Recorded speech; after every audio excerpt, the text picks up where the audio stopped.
And then after sa clothing aisle, isa sa favorite kong brand dito sa Walmart, itong Free Assembly. And then ang maganda dito is 100% organic cotton siya.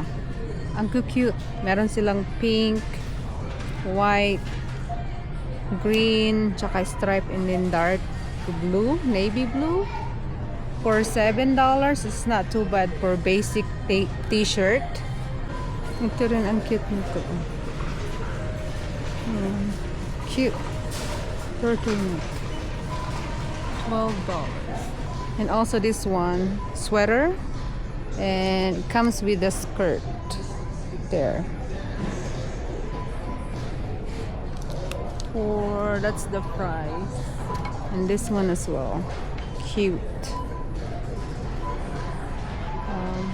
Polka dots. Polka dot sleeveless.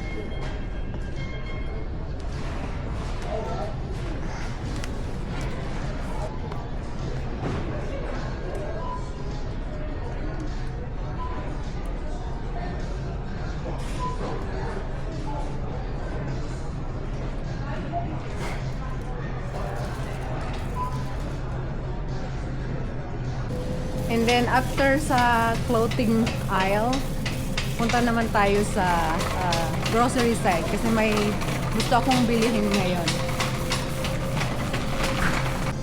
Ito yung gusto kong itry. Itong little sections dito. Ayan. Happy Lunar New Year. And then may gusto ako ditong itry. Ito yung tawag dito. Ito yung gusto kong itry. Yan, noodles. Then meron din sila nito.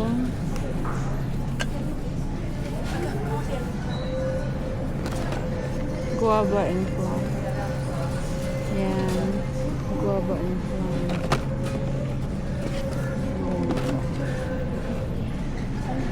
Salted egg.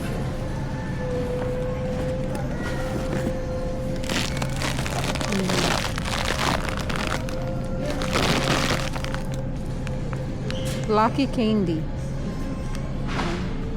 Lucky Candy. Strawberry flavor. Then, gusto ko tong itry na ginger tea. Ayan. Continue natin yung vlog natin, guys. Ito na yung napamili ko sa store. Mag-grocery haul tayo ng mabilisan. Kasi kahapon, nawalan ako ng time mag-haul. Dapat sana kahapon ko to i-haul, ngayon na lang. Kasi ngayon tayo may time mag-haul yun nga yung napabili natin kahapon sa Walmart. So ito na yung natin grocery haul natin, guys. Unahin na natin tong salted egg yolk. Ang sabi dito sa sa box, award-winning taste daw siya. So gusto ko siyang i-try. So, meron tayo niyan. Ito naman. Next, we have coconut juice. Yung lagayan niya, yung container niya is glass.